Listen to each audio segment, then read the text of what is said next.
Heladería Mimos, cumpliendo 45 años de sabor que une desde 1980.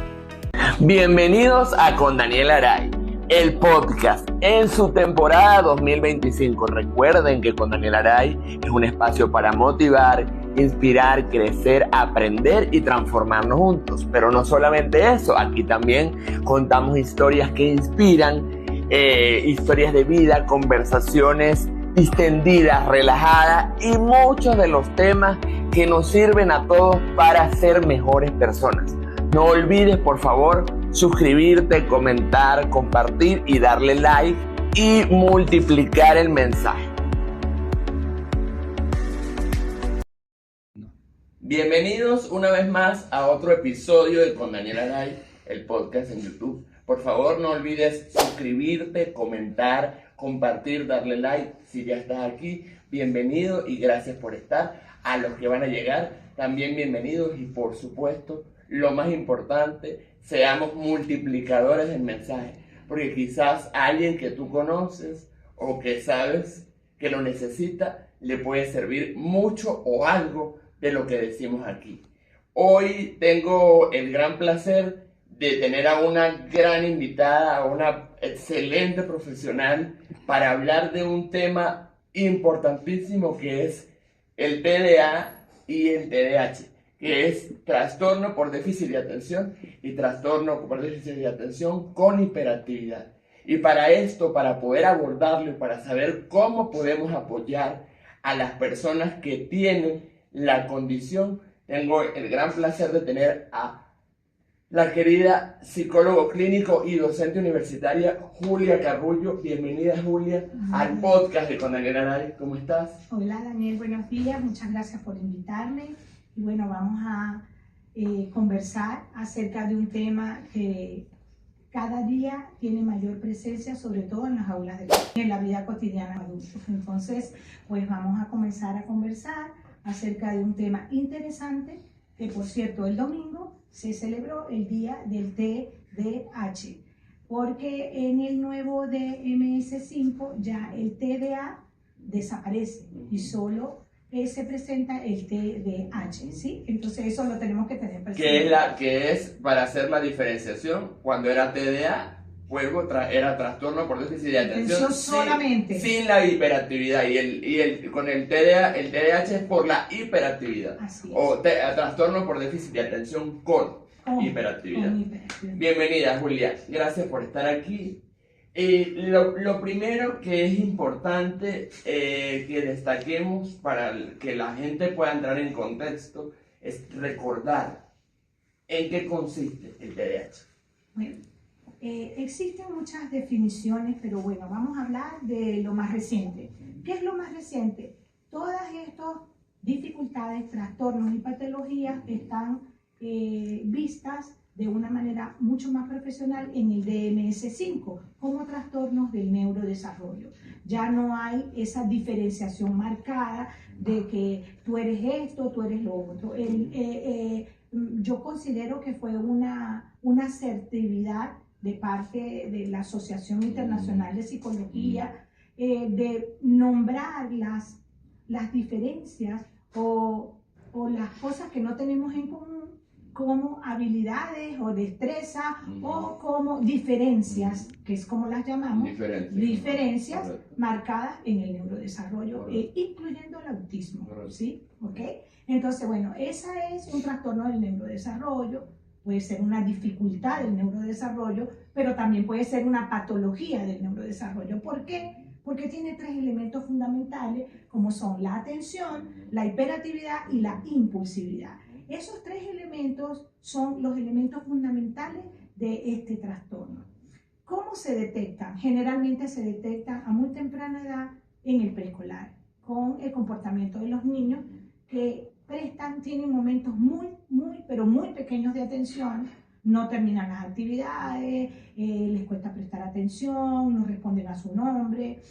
Bueno, son muchísimas las características que pudiéramos nombrar, pero a medida que ese niño va avanzando en su proceso de formación, el TDAH se va haciendo un poco más severo en ocasiones. Se acentúa. Sí, claro. se acentúa. Si la intervención es temprana, este niño va, o este joven, o este estudiante, como lo pudiéramos llamar, va a tener una ayuda y va a poder empezar a manejar sobre todo la atención, los periodos de atención que deben ser más largos por los procesos de formación, y también va a tener que regularse la impulsividad, que es lo que nos hace decir que somos agresivos. Correcto. Porque la palabra agresividad tiene muchísimas connotaciones. Sí, y generalmente son... generalmente dice esa persona es agresiva, es mala, o es buena, pero la agresividad tiene muchas connotaciones, ¿sí?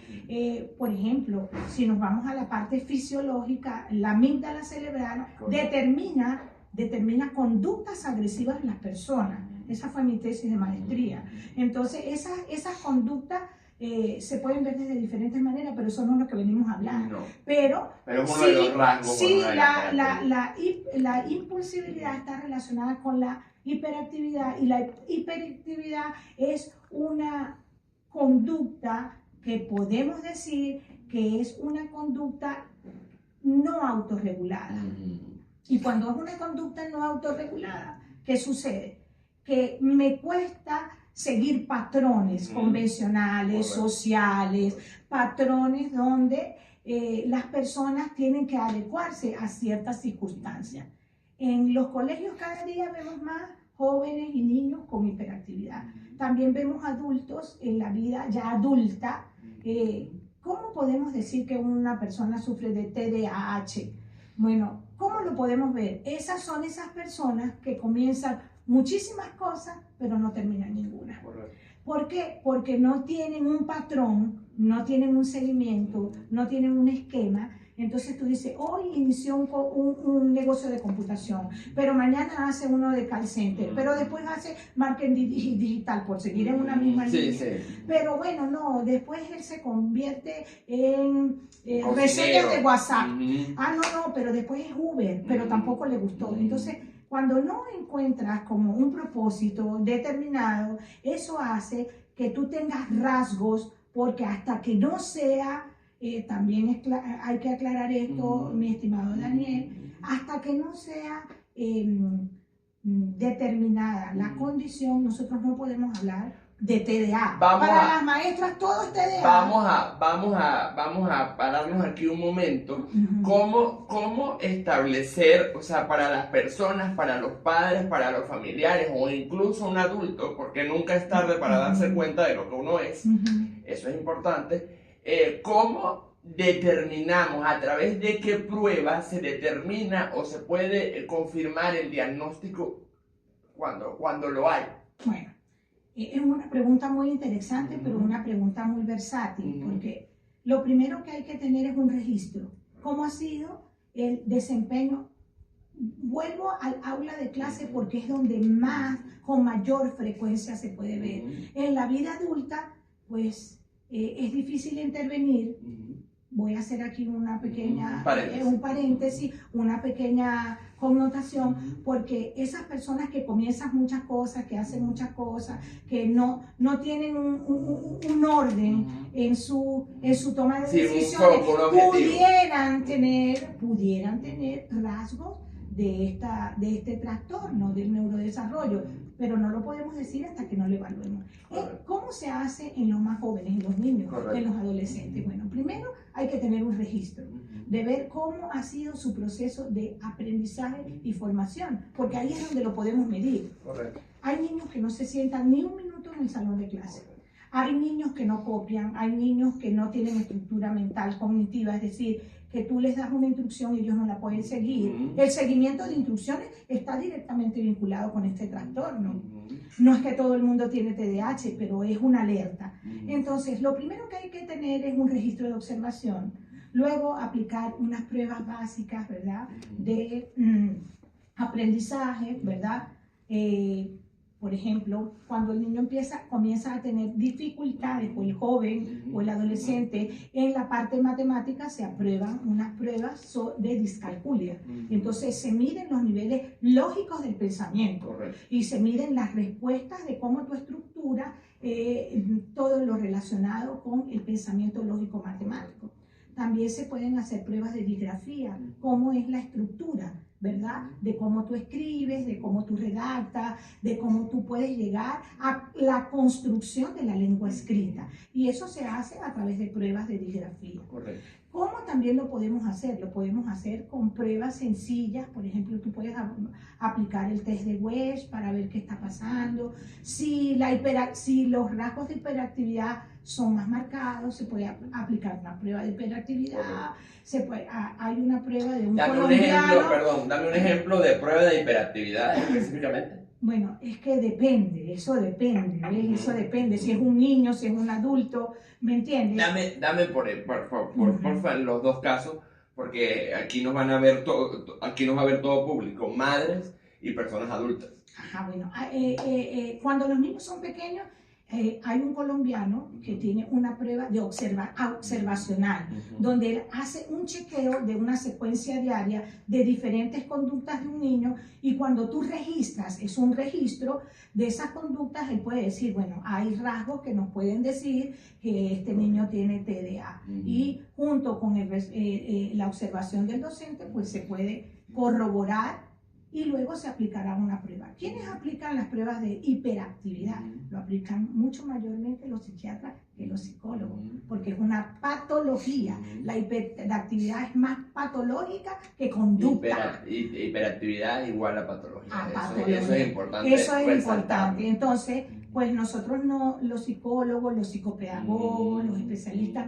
en dificultades del aprendizaje, en psicomotricidad, como en mi caso, correcto, ¿verdad? Nos centramos en mirar más la conducta. Correcto. Hacemos pruebas que nos identifican dependiendo, no hay una receta, correcto, depende del caso. Correcto. Nosotros podemos ver un niño ansioso, los niños que se comen las uñas sufren de onicofagia y pueden tener TDAH.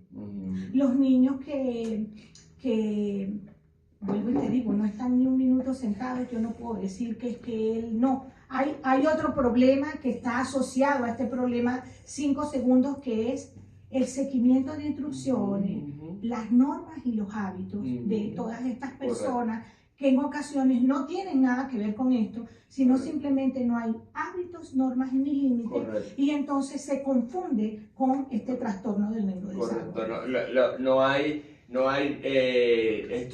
estructura en su acción diaria. Exactamente. Y además, otra de las características fundamentales del trastorno por déficit de atención, más la hiperactividad, es justamente la falta de atención para una actividad específica y particular durante un tiempo prolongado. Es más, y quiero corroborarlo contigo, las investigaciones dicen que se hacen cuando tú les diseñas el manejo del tiempo, en las estrategias de manejo del tiempo, que se hagan periodos cortos de 20 a 25 minutos para no saturar dependiendo la edad a la persona. Por ejemplo, un niño de preescolar no más de 10 minutos, correcto, un niño en la primera etapa hasta cuarto grado no más de 15, 20 minutos. En el caso de adolescentes... En el caso de adolescentes sí te puedo decir que es mucho más complejo, porque ahorita tenemos otro problema que ha aumentado el TDA, que es el uso del celular.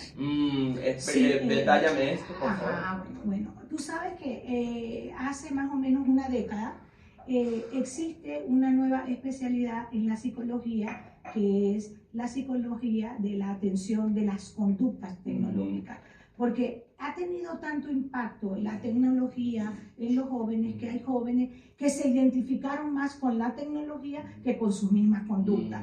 Representan papeles, imitan personas que siguen por las redes. Hay personas que si no ven 20 TikTok al día, entonces la atención de lo cotidiano deja de ser cotidiana y pasa a ser la atención tecnológica. Todo es virtual. Entonces, también yo te quiero recalcar que el TDAH es una característica fundamental del proceso de aprendizaje, Correcto. porque es donde la podemos medir. Correcto. Es donde podemos medir los estudiantes que no escriben, Correcto. los estudiantes que no resuelven operaciones, los estudiantes que no son capaces de escribir 5 líneas porque no tienen una estructura o no han podido desarrollar esa conectividad sináptica para poder responder ante una actividad. Entonces, cuando tú no puedes responder a una actividad, hay una alarma. Correcto. Tam- Ahí está el también, primer alerta roja. hay una alerta naranja, como yo les digo cuando voy a dictar estas charlas con docentes, porque empezamos a hablar por la dificultad. Primero comienza a verse una dificultad. Esa dificultad pasa a ser un trastorno cuando ya incide en la actuación Correcto. del niño, del joven o del adulto. Correcto. Y pasa a ser un trastorno cuando ya hay cosas que pasan de ser cotidianas y normales a ser distintas. Entonces, allí es cuando comienza esta intervención. Correcto. Julia, cuando ya tenemos el diagnóstico, ¿cómo vamos a hablar un poco, de manera fundamental también, cómo es el abordaje que debe tener la red de apoyo que rodea a esta persona, no solamente su red educativa o su red laboral, sino la red emocional, o sea, su entorno más inmediato, Bueno. mamá, papá o demás familiares que vivan con la persona? Vamos a hablar de los 3 escenarios. Del niño pequeño, del niño escolarizado en primaria y bachillerato, y vamos a hablar del adulto. En el niño pequeño, la primera intervención es del psicopedagogo, si lo hay en el colegio, para regular hábitos, normas y límites. Repito, uno de los problemas de esta sociedad son los hábitos, las normas y los límites. La gente ya no come en la mesa, la gente come en la silla, en la cama, no se establece. Tú vas a un lugar público y hay 4 personas en una mesa y están todos con el celular. No hablan, no interaccionan. Todo eso incide. Todo eso incide. Tenemos que verlo desde una manera compleja. No lo podemos ver porque yo no tengo aquí las herramientas. Yo no estoy tratando un caso. Correcto, yo estoy hablando de un tema que puede tener de forma general, que pudiera tener muchísimas incidencias y que pudiera ser una alerta naranja, como les digo a mis profes. Yo cuando hablo de esto, vuelvo y te digo, con los niños pequeños trato de esta parte y hay la intervención del psicopedagogo para regular hábitos, normas y límites. Cuando es en la escuela primaria, a nivel de 3er grado, que es cuando es más evidente, tiene que haber ya la intervención del psicopedagogo y la evaluación para ver cuál es el nivel, si es un nivel, si ciertamente es un TDAH o si es un trastorno de atención.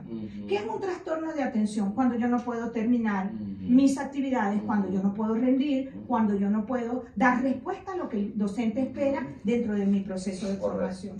En los adultos, fíjate tú, yo trabajo como gerente de recursos humanos en las empresas, como asesor, y porque me gusta mucho la psicología de las organizaciones, por lo de la conducta. Cuando hacemos captación de talentos, se aplica la prueba del EDECO, ¿verdad? Del clima laboral, donde tú puedes ver, por ejemplo, las habilidades blandas. Hay 5 habilidades blandas: la comunicación asertiva, la empatía, el manejo de la inteligencia emocional, el manejo del trabajo en equipo y tu liderazgo en donde tú te vas a desempeñar.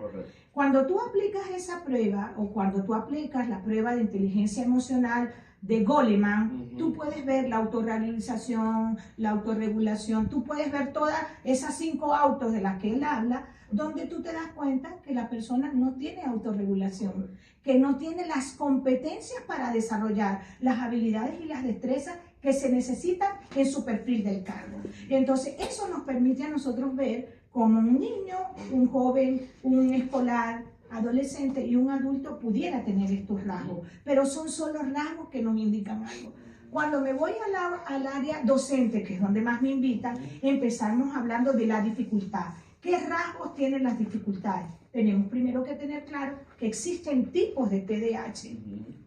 Existe el tipo clásico. El tipo clásico es aquel estudiante que tú ves que no presta atención, que se le dificulta su desempeño en el aula, que no sabemos qué hacer con él. Y entonces empezamos a buscar ayuda Claro. a ver cómo Porque lo es la podemos. característica más repetida, la más común. Y a eso se le llama TDA Ujú. clásico. Ujú. Después tenemos el inatento, el que no presta atención. Ujú. Pero el que no presta atención extrema, porque tú te puedes distraer. Los niños se distraen muy fácilmente con cualquier El ser cosa. humano, en El general. ser humano. Nosotros mismos nos podemos distraer acá Ujú. en esta conversación. Después tenemos el hiper desconcentrado. Es aquel que no hay forma ni manera de que te preste atención a lo que escribes, a lo que dices, a lo que digas, ¿verdad? A lo que pasa en tu entorno, llámese entorno escolar o entorno de la vida. O sea, Correcto. tú no prestas atención. Correcto. Estamos hablando aquí de TDAH y entonces la persona habla, ay, hoy no llovió, ¿será que va a llover esta tarde? Se descontextualizó se desconectó del tema. del tema Y del aquí y ahora, porque el aquí y ahora, Ah. exacto. Está lo que está determinado, porque pues cuando ya las alarmas se encienden y pasamos a una alarma naranja, empiezan a aparecer exámenes neurológicos.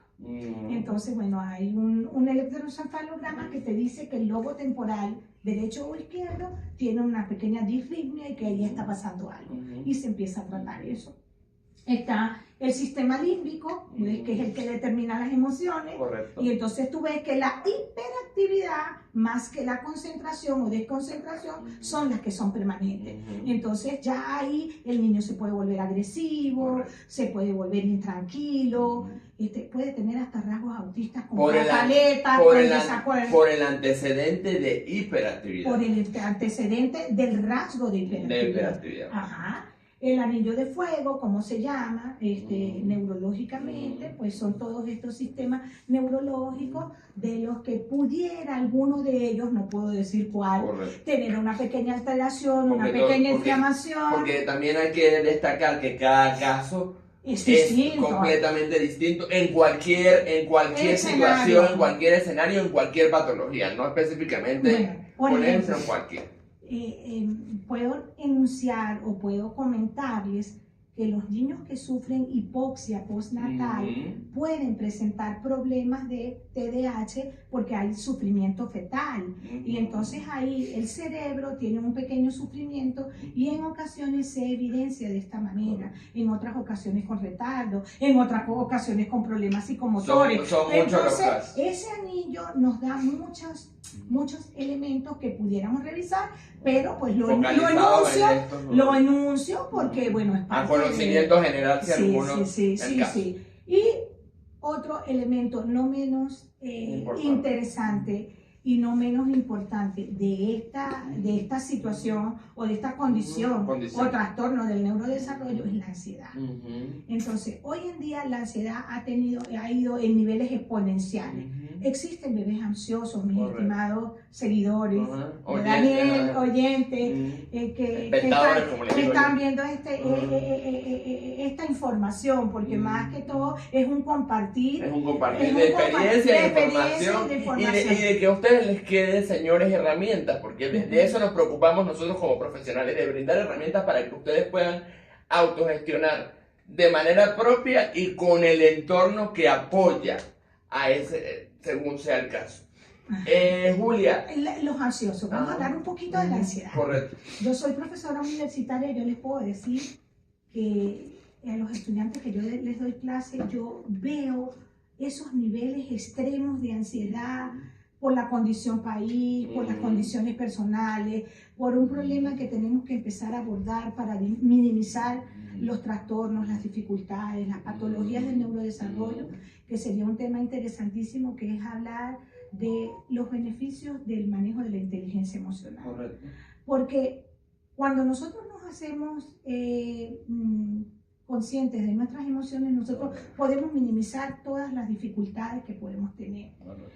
Antes de comenzar a hacer este programa, conversábamos con Daniel de la importancia de hacerse consciente de que yo tengo algo que no me está haciendo ser completamente asertivo en las cosas que hago. Que puede ser TDA, que es de lo que estamos hablando, TDAH, pero también puede ser otra cosa. Entonces, si usted siente desde su hacer que necesitan al menos conversar con algo, ya eso baja la ansiedad. Los estudiantes tienen ansiedad porque tienen una competencia social que sienten que no pueden cubrir, y como no la pueden cubrir, ellos piensan que no están siendo tomados en cuenta. Y además porque hay un nivel de expectativa y hay un nivel de que todo lo ponemos afuera. Exacto. Es decir, todo lo ponemos en el externo, o los seres humanos ponen las cosas en el externo y el trabajo es personal y cada uno tiene un proceso distinto. Claro. Y tú no vas a cumplir con nadie, tú tienes que cumplir contigo mismo. O sea, la competencia en tal caso, o el reto es contigo mismo. Sí. Esa es la parte de hay que ser consciente. Julia, aprovecho que estás hablando del caso de la ansiedad porque por el mes de julio los pequeños de la casa se deleitarán con el helado crema chicle para celebrar el Día del Niño. Mimos trabaja para todos los gustos. Por esta razón trae el nuevo Flips con helado junto a sus sabores tradicionales para todos aquellos que, como yo, convierten a Heladería Mimos en su favorito. Visítanos en cualquiera de sus sucursales, la que esté más cerca de ti. CC Plaza Las Américas, sector Humboldt, abierto de 1 p.m. a 8 p.m. CC Galerías Antaño, pasos arriba de la Plaza Bolívar, abierto desde las 11 hasta las 6 de la tarde. Heladería Mimos, 45 años de sabor que une desde 1980. Bienvenidos a Con Daniel Aray, el podcast en su temporada 2025. Recuerden que Con Daniel Aray es un espacio para motivar, inspirar, crecer, aprender y transformarnos juntos. Pero no solamente eso, aquí también contamos historias que inspiran, historias de vida, conversaciones distendidas, relajadas y muchos de los temas que nos sirven a todos para ser mejores personas. No olvides, por favor, suscribirte, comentar, compartir y darle like y multiplicar el mensaje.